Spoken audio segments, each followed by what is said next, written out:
Welcome to the Human Capital Innovations Podcast. We're your source for personal, professional, and organizational growth and development, where we share original research, explore industry trends, and interview executives and thought leaders from across the globe. We hope you join us often for practitioner-oriented content around all things related to leadership, HR, talent management, organizational development, and change management.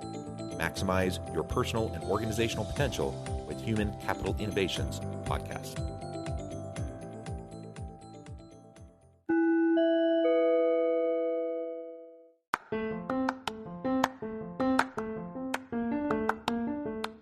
If you enjoy the Human Capital Innovations Podcast, enjoy ad-free listening by going to the Patreon page, and please consider contributing even at the producer or sponsorship level. And please leave a review. Thank you for your support.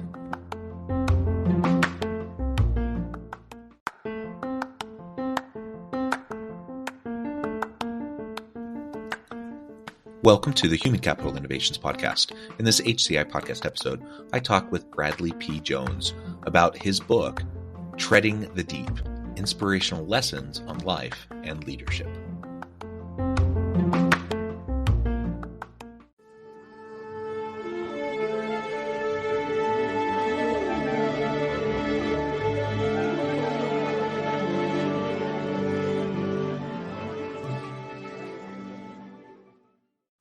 Bradley P. Jones, welcome to the Human Capital Innovations Podcast.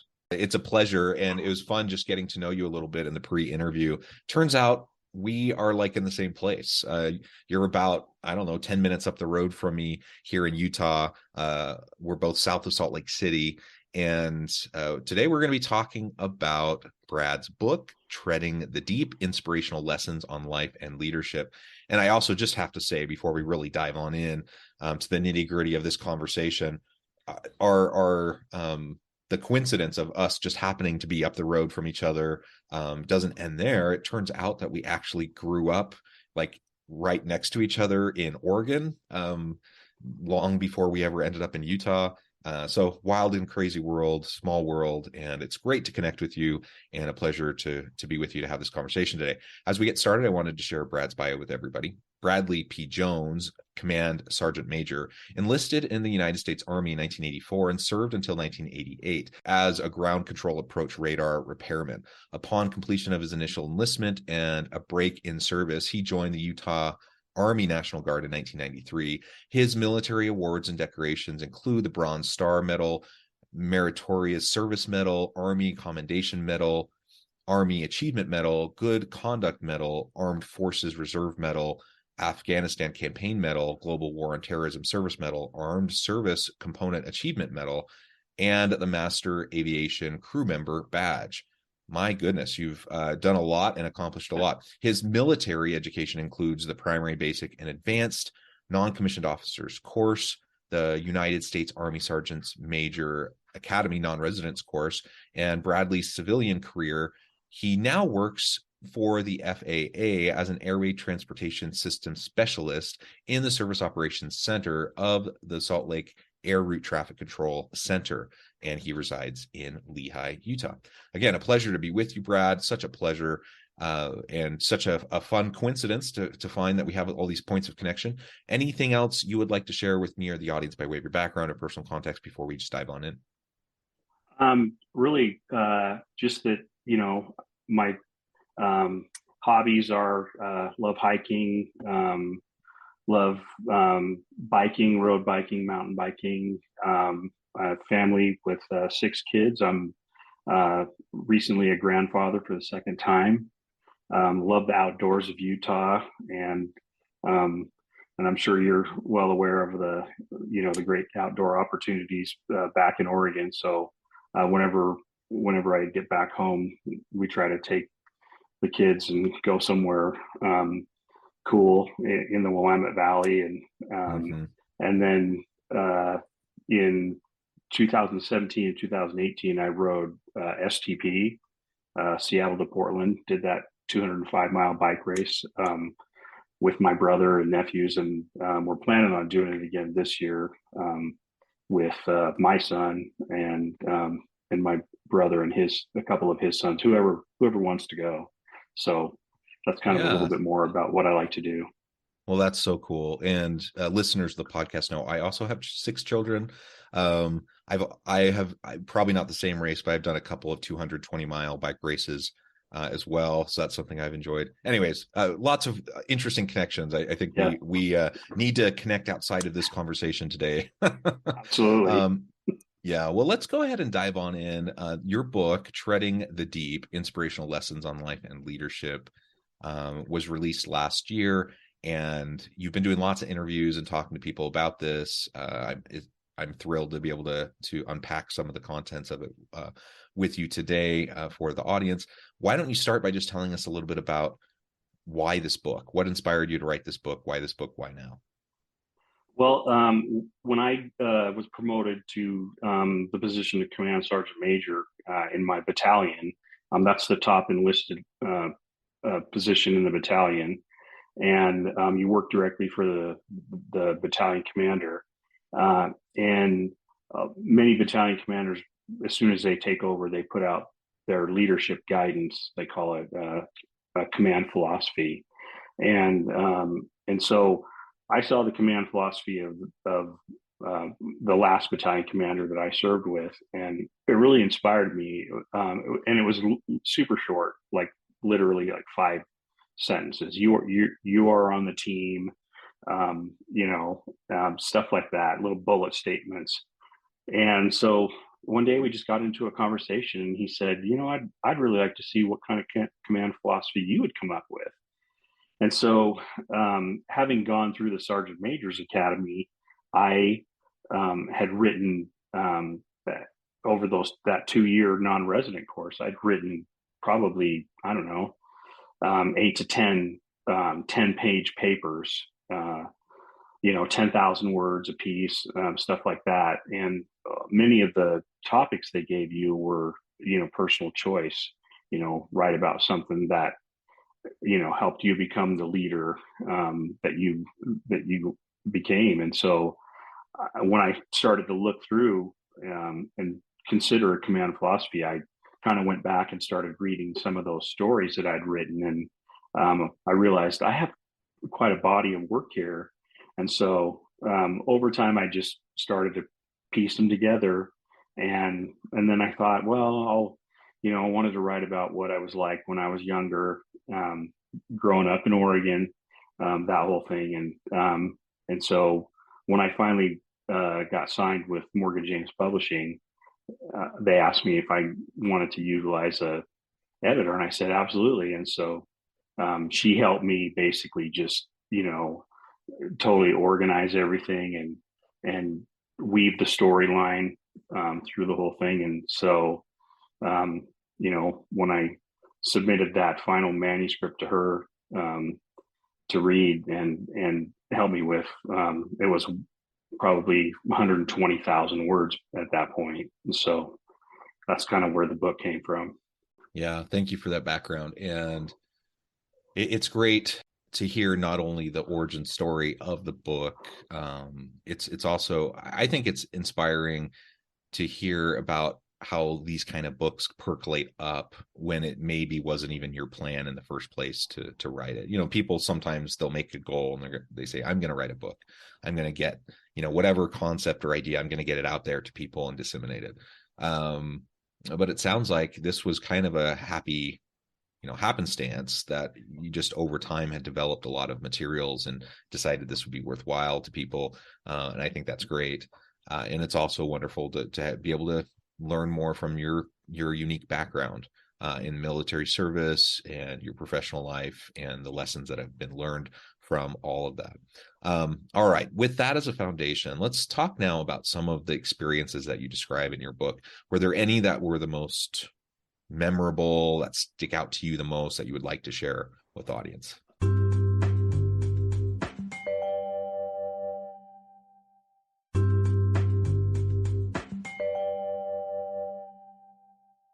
First and foremost, the book is basically kind of it's a true American story.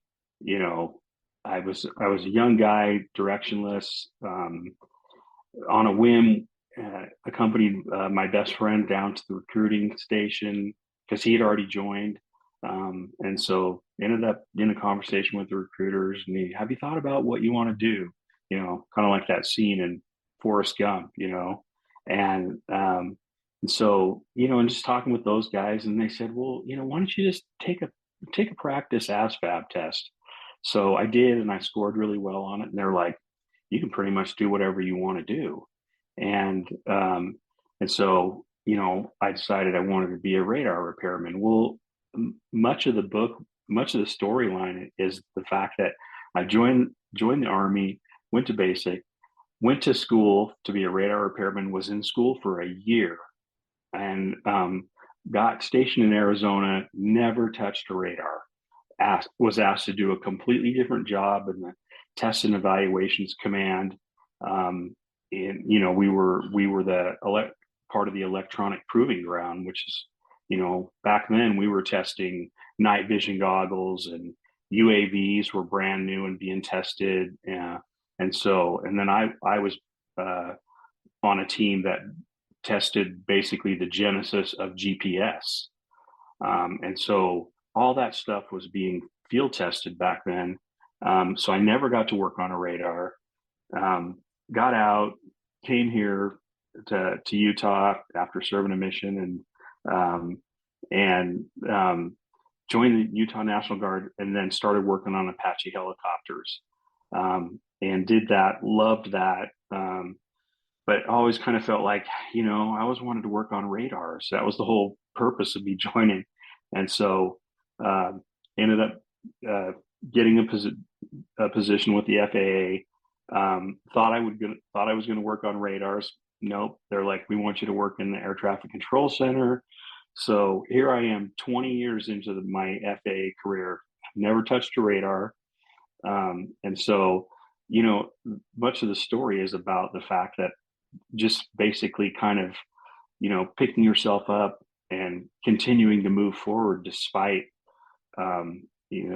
life throwing you some curveballs. And it definitely threw me, some major curveballs. I mean, my first wife passed away suddenly in 2003, completely unexpected, and absolutely shocking experience. I had my, 3 young children, remarried, and added a daughter who's wonderful, and then we had 2 more kids of our own. So I've got kind of the older, the middle, and the younger. And but I talk in the book. I talk about several experiences, including the sudden death of my wife, as kind of a backdrop for, like I said, life's going to throw you some curveballs, and the most important thing is to just pick yourself up and keep moving forward, because good things will come. And that's one of the things that I always talk to my soldiers about was, do you honestly think that when I was in your position, I expected that I would be in my position now?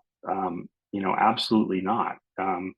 And so I talk about some of the early leaders I had, and some of the fellow soldiers that had a huge impact on my life, and still continue to have an impact on my life. And so, if they like a good, down home American story, this book will appeal to them on many levels.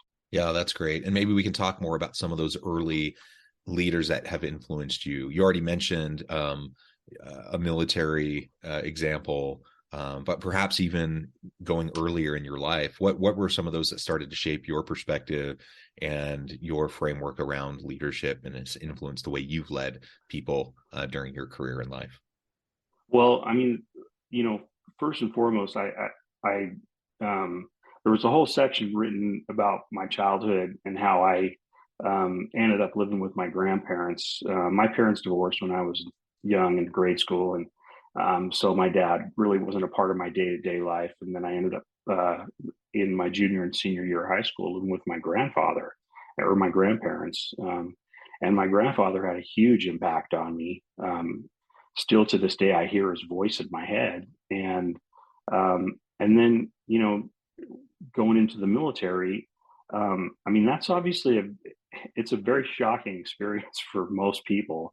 And then those early leaders, I talk about, the invaluable service that our drill sergeants do for, our sons and daughters in helping them, jolting them into adulthood and, and being responsible and in some very uncomfortable ways at times. And so if the reader's never been in the military or ever associated with the military, this book will speak to them, because it is a roller coaster ride through basic. I mean, most of I'm well over 100 reviews on both Amazon and Goodreads and Barnes and Noble, and the comment I get the most is that they feel like they're with me on the ride.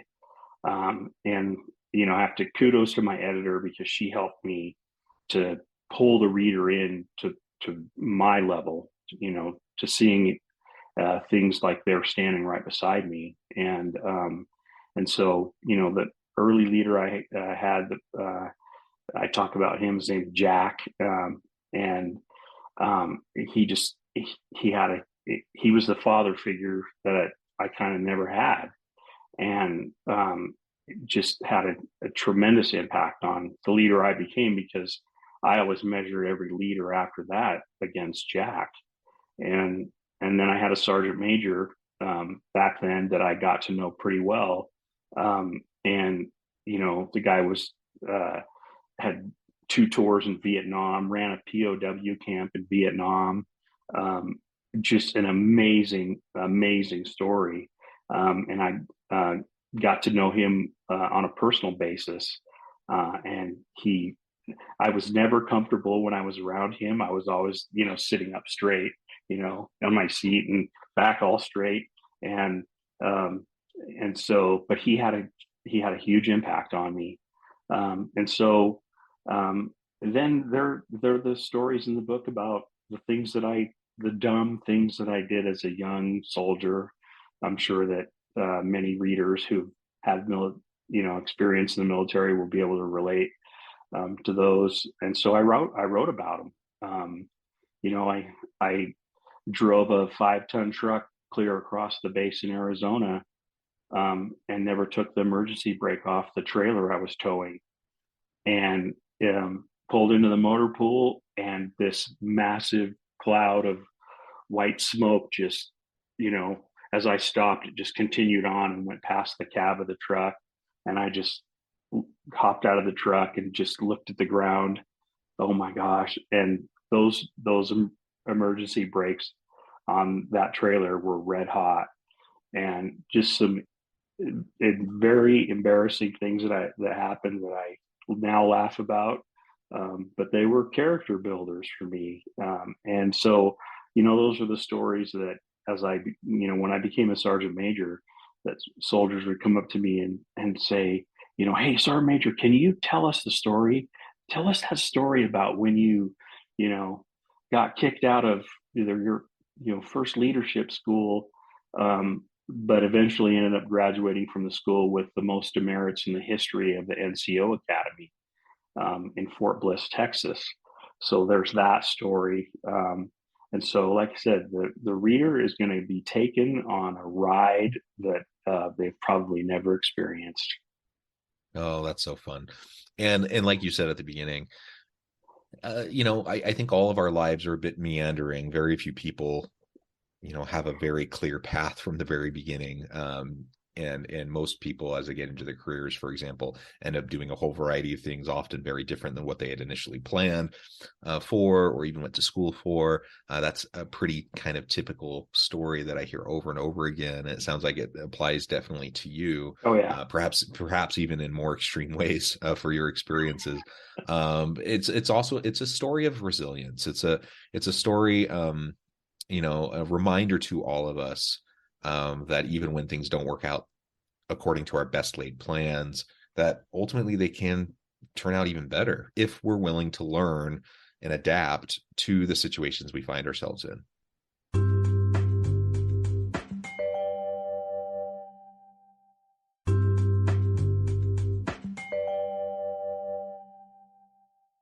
if we get frustrated, I mean, it's okay to be a little angry and be frustrated, to have those negative emotions when bad things happen. But if we get stuck in those negative emotions and we ruminate, and rather than learning, growing, moving on, we just are stuck there, then those types of experiences become derailers, and really inhibit our opportunities.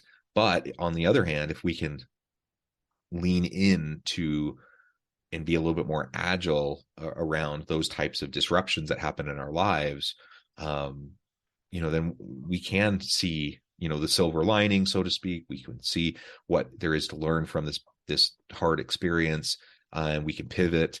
And it's been my experience as I've meandered through a whole bunch of different things that oftentimes what ends up happening, if I leave my options open and I try to develop and build meaningful relationships with people, that over time things end up working out better than I'd planned. And I'm a pretty meticulous guy. Like, I plan a lot. I plan, I prepare. I don't like to leave things up to chance. And I prepare to a point, and then I just kind of let things happen.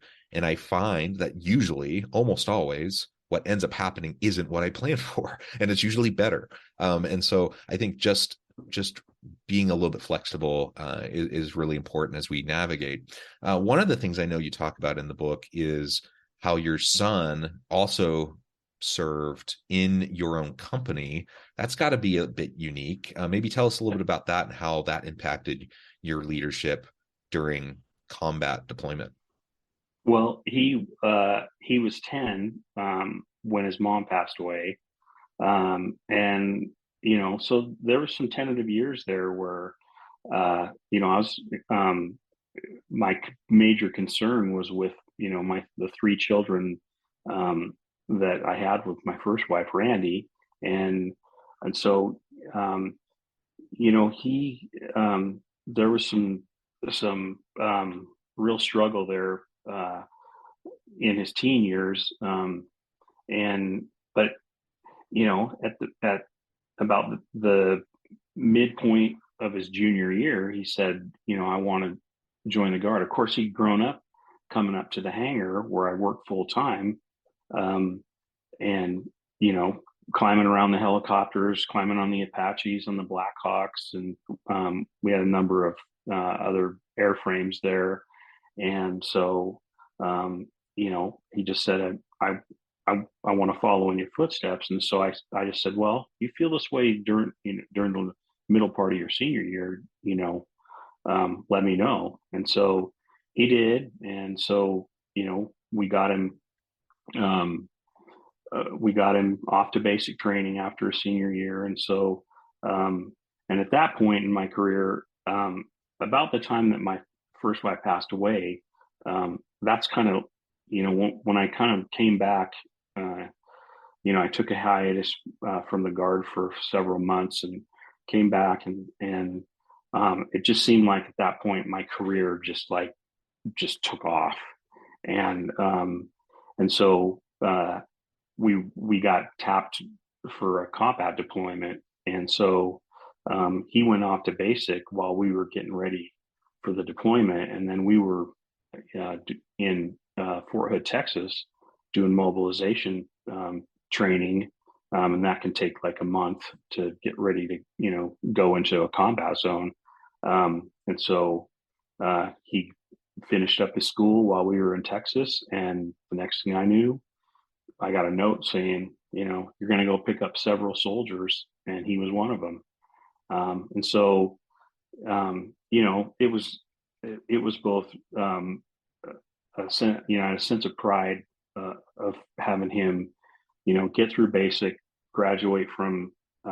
He became an Apache mechanic, and then catch us on the tail end of our stay in Fort Hood, Texas. But it was also nerve wracking because my son's there, and it's, one of the things I talked to my soldiers about was just, get used to a level of uncertainty going into a combat zone, and so, there's, all the protections in the world for those of us in aviation and the job that we do supporting other units with the Apache. And so, we got into the country and got set up and started, maintaining and Apaches and flying missions and stuff. And so it was comforting on one level to have my son there, but also kind of uncomfortable on another level because you didn't know what was some of the dangers out there for being in a combat zone. And so he, the one good thing about the whole deployment was that you work 7 days a week, 12 on, 12 off. And we took a whole bunch of very green mechanics and we brought back some incredibly experienced mechanics. And there's really, at this point in his life, he'll be 30 in April. There's really nothing he can't fix. I mean, I'm going to him now, asking him questions about my cars, because he came back and continued on and has been a mechanic and so he far surpassed me a long time ago when it came to, being a mechanic and knowing how to fix things and knowing, what makes things, what breaks things and what fixes them and stuff. And so he's a great resource for me now to ask questions of, have you ever messed with this and so it gave him tremendous life experience. Yeah, well, that is fantastic. Brad, it has been a really fun conversation. I know at the time I'm going to have to let you go here in just a minute. There's a lot more that could be said, but that's the beauty of having a book that people can pick up and check out the stories and learn the principles that you share throughout and apply. And, think about how we can apply these into our lives, into our workplace experiences, our own leadership philosophy.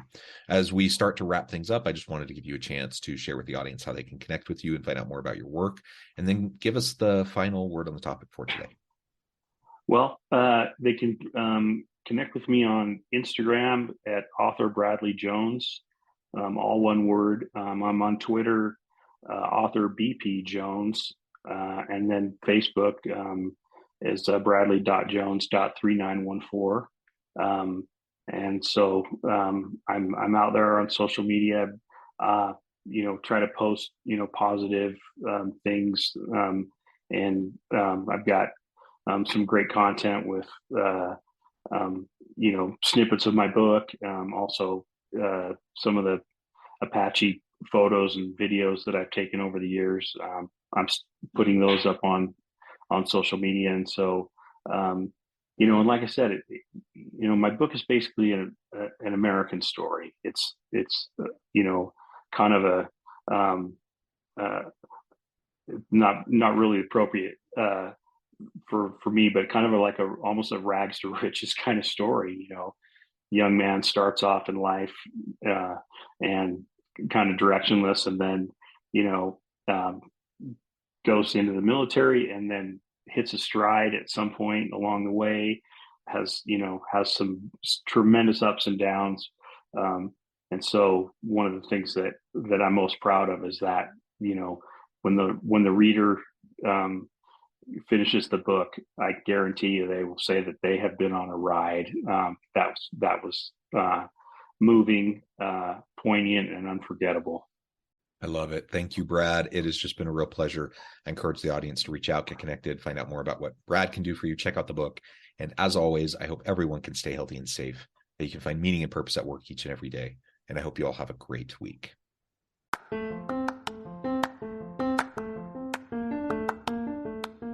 you enjoy the Human Capital Innovations podcast? Enjoy ad-free listening by going to the Patreon page, and please consider contributing even at the producer or sponsorship level. And please leave a review. Thank you for your support.